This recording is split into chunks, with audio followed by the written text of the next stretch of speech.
Plusieurs lignes de la parole mènent à une seule ligne, celle de la vérité éternelle.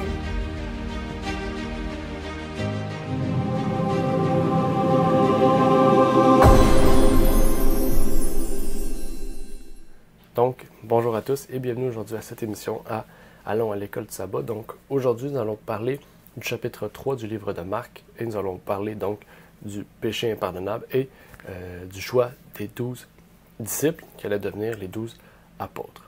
Je vous invite donc à prendre votre Bible en main et surtout de prendre votre école du sabbat pour que nous puissions explorer qu'est-ce que le péché impardonnable, comment le choix des 12 a été fait et donc ouvrir aussi Marc 3 à travers la Bible. Donc, je vous invite aussi à prendre votre Bible en main. Je vous souhaite donc bonne étude et bonne écoute au travers de cette émission.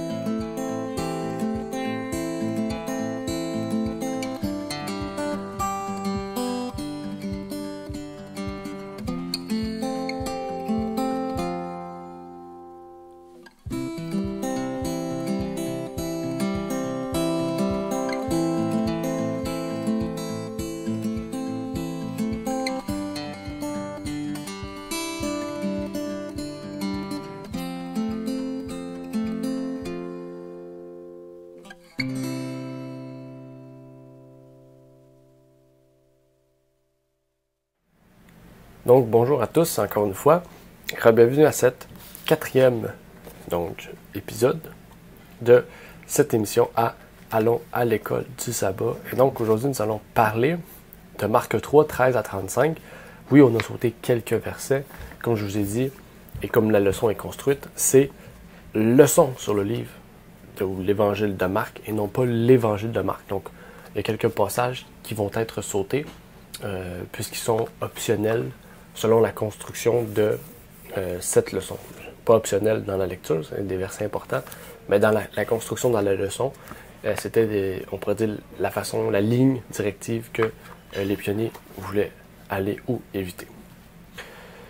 Donc aujourd'hui, je vous invite encore une fois, comme à l'habituel, de pouvoir vous abonner à cette chaîne YouTube pour que vous puissiez recevoir toutes les vidéos qui sont sorties ou qui vont sortir et de voir aussi les nouveautés qui auront lieu. Et aussi, dans la description, vous avez toutes les informations pour vous permettre d'aller un peu plus loin. Donc, il y a le site web, la maison d'édition, et on a rajouté récemment le numéro de téléphone de l'Église, donc qu'on utilise aussi par le ministère, parce que pour l'instant, il n'y a que le ministère qui existe en tant que tel. L'Église n'est pas encore opérationnelle à 100%. Donc, le numéro est encore disponible pour le ministère et pour l'Église, donc pour ceux et celles qui veulent nous appeler au travers l'Amérique du Nord. Pour ceux et celles aussi qui ont des questions, qui veulent avoir un orateur ou tout autre, des études bibliques, etc., je vous invite donc à nous contacter par email à contact@ligne-sur-ligne.ca ou vous pouvez nous contacter aussi via les commentaires de la chaîne, de la vidéo en tant que telle, si vous avez des questions en lien avec la leçon. La leçon 2, elle est à l'épisode 2, leçon 3, elle est à l'épisode 3. Si l'épisode qui est relié à la leçon n'est pas existante, ce qui peut arriver quelquefois, dans les derniers temps c'est arrivé, dû à des imprévus, vous pouvez donc vous référer à une autre leçon, soit la prochaine ou la précédente, qui vous permettra donc de poser votre question directement liée à la leçon. On vous invite à le faire. Donc, ça nous permettra aussi à d'autres personnes de pouvoir voir et comprendre qu'est-ce qu'il y en est justement avec cette leçon. Avant de débuter, j'aimerais pouvoir prier avec vous. Donc, inclinons la tête pour un cours de prière. Notre Père qui est aux cieux, j'aimerais te prier, Seigneur, pour te remercier pour ce que tu as pu faire dans notre vie, Seigneur. Tu nous as permis de pouvoir étudier cette leçon, de pouvoir voir et comprendre les choses que tu voulais nous y révéler. Que tu puisses nous bénir, nous exhorter, nous permettre de passer au travers, Seigneur, cette leçon qui était importante puisqu'il parlait du péché impardonnable, Seigneur. Quel est ce péché? Qu'en est-il? À qui, en fait, ce péché pourrait jamais être pardonné, Seigneur? Puisses-tu nous éclairer là-dessus? C'est ma prière au nom de ton Fils Jésus-Christ. Amen. Cette leçon va porter principalement sur le sujet du Saint-Esprit et du péché impardonnable. Nous allons pourtant commencer par la mission des apôtres, puisque le titre de la leçon portait aussi sur ce sujet, malgré que ça concerne, on pourrait dire, la minorité de cette leçon. La leçon débute donc en nous parlant des 12 apôtres, qui étaient à ce moment-là des disciples. C'est comme ça que la leçon, si je ne me trompe pas, porte le titre, le choix des disciples. Voilà, le choix des disciples, ça aurait été plutôt le choix des apôtres. Nous verrons qu'à ce moment, ils n'étaient pas des apôtres, mais des disciples. Déjà, le terme apôtre, qu'est-ce qu'il veut dire? Comment aussi sont-ils devenus donc des apôtres? Comment en fait on peut devenir un apôtre, comme Jésus pourrait nous le dire? Dans Luc 6, verset 13, on nous dit qu'ils furent choisis parmi les disciples. Donc, parmi les disciples, peut-être une groupe de 100 personnes, ces 12-là ont été sélectionnés pour aller plus loin, pour faire partie d'une classe spécifique plus près de Jésus. Le texte nous dit précisément qu'ils ont été nommés, ce qui nous démontre qu'ils ont été ordonnés pour établir l'Église. Donc, les disciples, c'est des personnes qui suivent Jésus. Les apôtres, c'est une consécration, c'est mis à part spécialement pour l'œuvre de Dieu, pour un travail spécifique. Donc, c'est quelque chose d'encore plus proche. Ils ont une tâche aussi de leadership à ce moment-là d'apôtres, et ils vont suivre Jésus pendant 3 ans pour se former, donc pour devenir leader et former donc l'Église du Christ, donc une organisation qui est basée sur Jésus-Christ. En fait, apôtre veut dire celui qui est envoyé en avant. Celui, en fait, c'est lui qui porte la bannière. Donc, ça nous montre que une forme de leadership derrière cela. Nous remarquons aussi qu'il y a 12 personnes. Je voulais porter attention ici. Pourquoi 12? Souvent 12 tribus, 12 apôtres, 12 portes dans la Nouvelle-Jérusalem, etc. Qu'est-ce qui représente, en fait, ce chiffre 12? Et qu'est-ce qu'on remarque aussi de spécifique dans le choix de ces 12 apôtres? 2 questions en une. Vous allez voir qu'ils sont reliés. Déjà, le chiffre 12 représente l'Église et aussi l'autorité de Dieu. Jésus avait 12 disciples, il y avait 12 tribus d'Israël. Dans Apocalypse 12.1, les 24 anciens et les 144 000 sont de multiples de 12. La ville de la Nouvelle-Jérusalem a 12 fondations, 12 portes, 12 000 furlongs, donc le carré parfait, c'est 12 000. Un arbre aussi avec 12 sortes de fruits par année, manger 12 fois. Enfin, on voit que le chiffre 12 représente réellement donc l'Église et l'autorité de Dieu. Ça représente aussi un symbole d'organisation auquel on voit que tout est parfaitement aligné en fait. L'étude des chiffres, c'est une étude qui n'est peut-être pas toujours faite dans les églises, mais c'est quand même important d'y porter attention. La Bible répète souvent des nombres similaires et c'est vraiment pour nous porter attention. Okay? Mais ce qui est intéressant, c'est que dans ces 12 disciples, malgré le nombre qui soit important, il y a aussi le choix de ces apôtres. Dans ces 12 apôtres, il y a des caractères différents. Il y a aussi des ouvriers qui sont différents. Dans le sens que Simon et André étaient pêcheurs, Jacques était pêcheur, Jean était pêcheur, d'après ce que la Bible nous dit. Possiblement que Philippe et Barthélemy étaient aussi des pêcheurs, mais Matthieu était percepteur d'impôts. Par exemple, Simon était un zélote. Pour le cas des autres disciples, on ne connaît pas leur travail, mais on voit que Jésus a pris le temps de choisir différents caractères, différentes personnes aussi qui ont des postes différents. Donc Matthieu qui est percepteur d'impôts, qui était mal vu du peuple, mais qui était riche, et Simon, André, etc., Jacques et Jean étaient des pêcheurs, donc ils étaient pauvres, et avaient un caractère différent, peut-être moins d'éducation. On voit vraiment que dans le choix de ces apôtres-là, Dieu aussi veut nous révéler que dans son Église, dans la classe peut-être dirigeante, qui ne sont peut-être pas apôtres, mais diacres, anciens et ministres, il y a différents caractères. Il y aura différentes façons de prêcher, différentes façons d'amener le message. Mais ces différentes choses, en fait, ne viendront pas amener différents points de vue, mais devraient mener justement, nous démontrer que dans l'Église du Christ, il n'y a pas un seul caractère ou un seul type de personne. Mais il y a plusieurs types de personnes qui forment un par leurs principes, leur amour et leur unité en Jésus. Et surtout, leur vérité qui est la même. Par la suite, ce qui est intéressant, c'est que la leçon nous montre que le peuple voulait entendre ce que Christ avait à dire. En fait, le peuple suivait Christ un peu partout. À chaque fois qu'il entrait dans une ville, ils avaient entendu parler de Jésus et couraient vers Jésus pour savoir qu'est-ce qu'il va nous dire, qu'est-ce qu'il va dire d'intéressant. On a entendu parler de lui. Mais à ce moment-là, les scribes, plusieurs autres classes de personnes ont dit que Jésus était possédé d'un démon. À le voir guérir des malades, chasser des démons, etc. Il disait qu'il était possédé d'un esprit maléfique. Mais Jésus a dit une phrase qui peut nous contrarier. Peut-être pas nous contrarier, mais je dirais plutôt une phrase qui peut nous choquer. Il dit, comment Satan peut-il chasser Satan? Peut-être qu'à leur époque, c'était quelque chose de crédible, mais aujourd'hui, est-ce que c'est encore crédible? Si on dit non, on dit que la Bible est changeante. Si on dit oui, comment ce serait possible alors?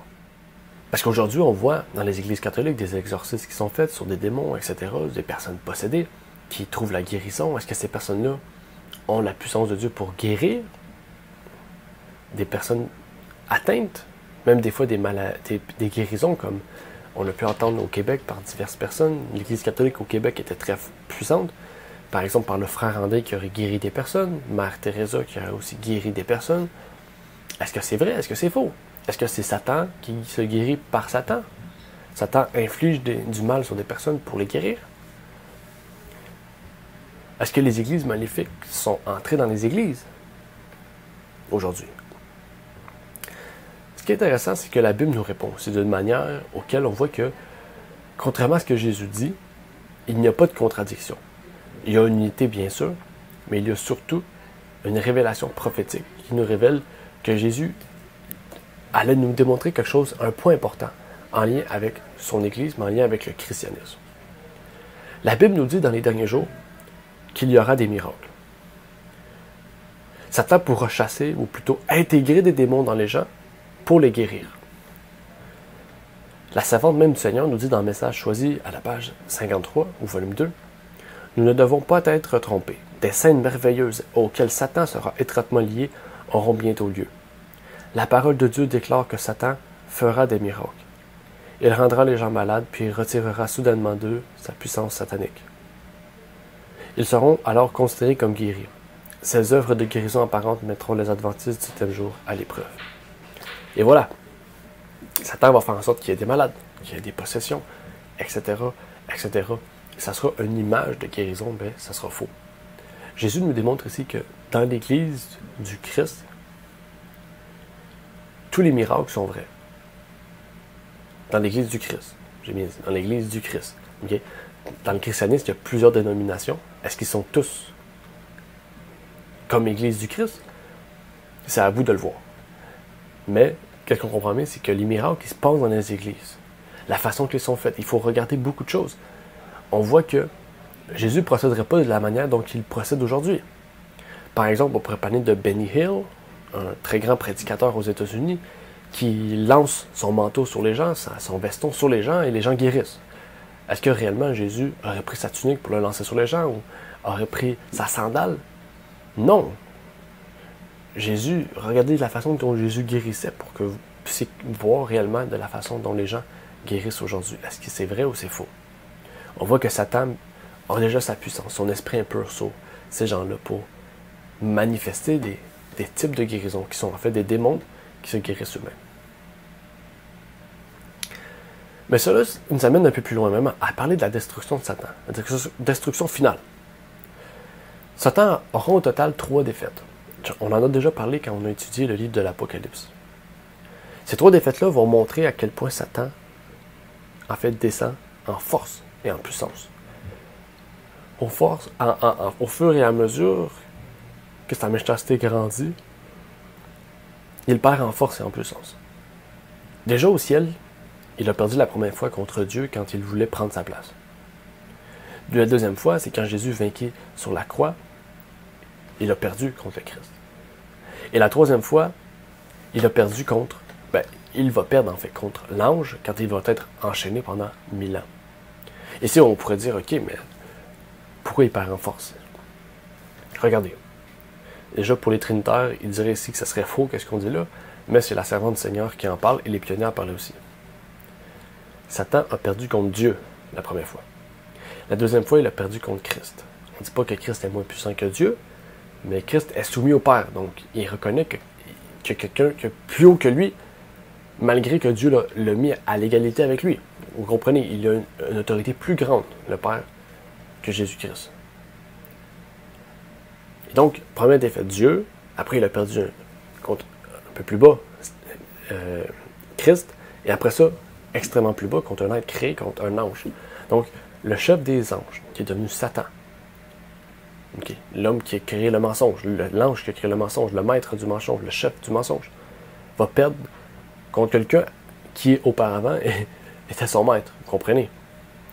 Souvent, on dit ça dans les films, pour ceux qui ont vu ça avant d'être chrétiens, le maître l'élève va surpasser le maître. Mais on peut voir ça aussi. L'ange qui était soumis auparavant à Lucifer va maintenant enchaîner cette même personne. À cause de sa méchanceté, il va perdre même contre un ange. Et on pourrait même dire qu'il va perdre contre les hommes parce que les 144 000 vont vaincre la bête et son image, vont vaincre la puissance satanique terrestre. Mais avançons vers la deuxième partie de la leçon. La leçon nous parlait du péché impardonnable.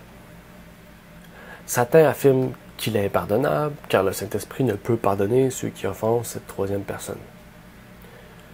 En fait, il y a deux absurdités face à ce schéma d'idées.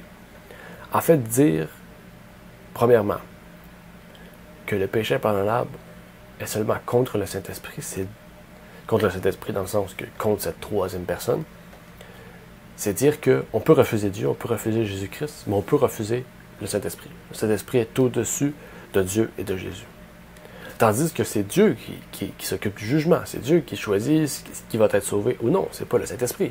La Bible nous dit très bien que c'est Dieu qui va déclarer le jugement. Il va même remettre entre les mains du Christ le jugement pour qu'il vienne chercher les justes sur terre. Déjà, il y a un problème avec cela. Soit qu'on a une mauvaise conception de Dieu, soit qu'on reconnaît en fait que le Saint-Esprit est plus grand que Dieu et de Jésus. Donc, deuxième chose, le Saint-Esprit, c'est pas celui qui pardonne, ni même celui qui est notre justice. Seul Dieu nous pardonne de nos péchés, et seul Christ est quoi? Est justice pour nous. Donc le Saint-Esprit n'a aucune autorité. Si on suit leur idée, comme troisième personne, le Saint-Esprit n'a aucune autorité pour le pardon. Donc, il ne peut pas dire « je ne vais pas vous pardonner pour ce péché », tandis que c'est Dieu qui choisit qui pardonner ou non. C'est là que l'idée d'une Trinité est absurde. Et en plus, c'est même pas lui qui est notre justice, c'est Christ qui est justice. Après, si vous dites 3 en 1, ça ne marche pas encore. Il y a un seul Dieu, oui, mais ils sont 3. Mais pour ceux qui croient, le Saint-Esprit n'est pas une personne, mais d'une puissance qui, on pourrait dire, représente le Père et le Fils, qui est une puissance qui a l'autorité du Père et du Fils, puisqu'il représente ces personnes. Quelle est la raison d'abord de ce péché impardonnable, qui est plutôt plausible?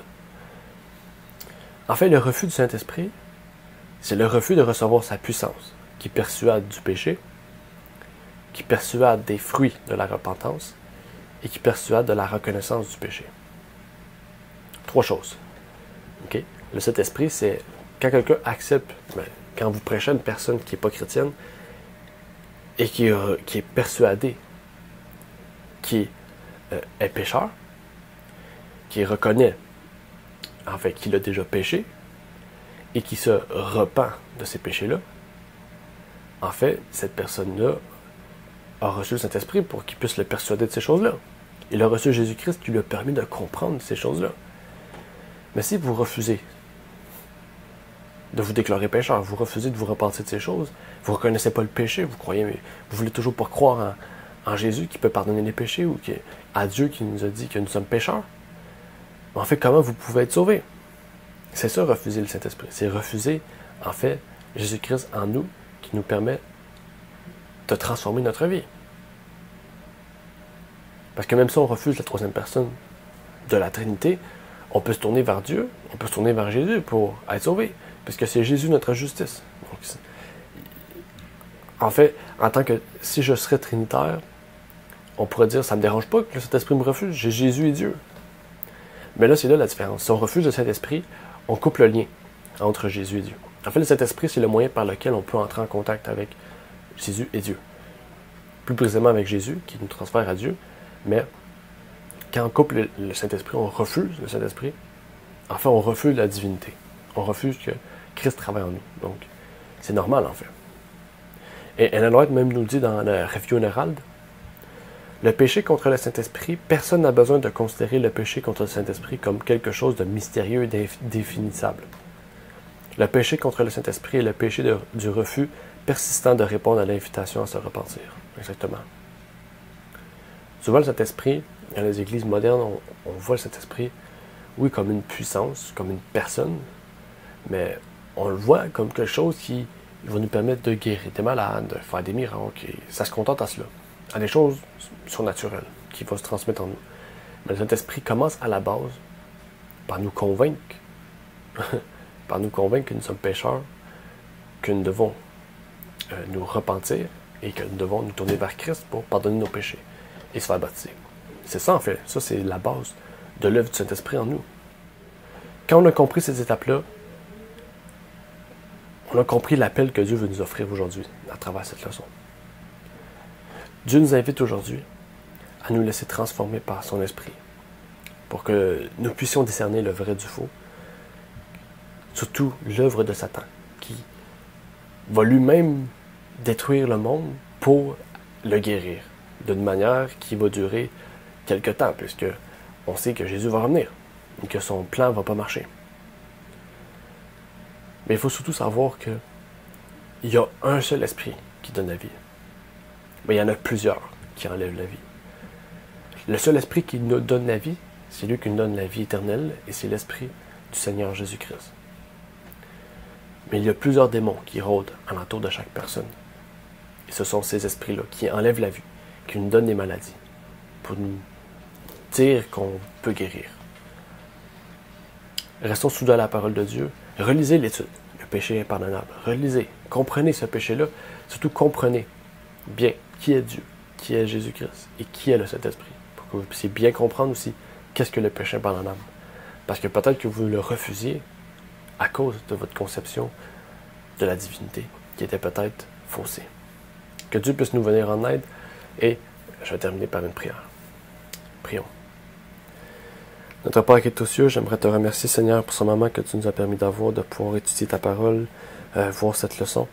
Merci, Seigneur, de nous révéler toutes ces choses, Seigneur, que tu nous as permis de voir, de comprendre surtout.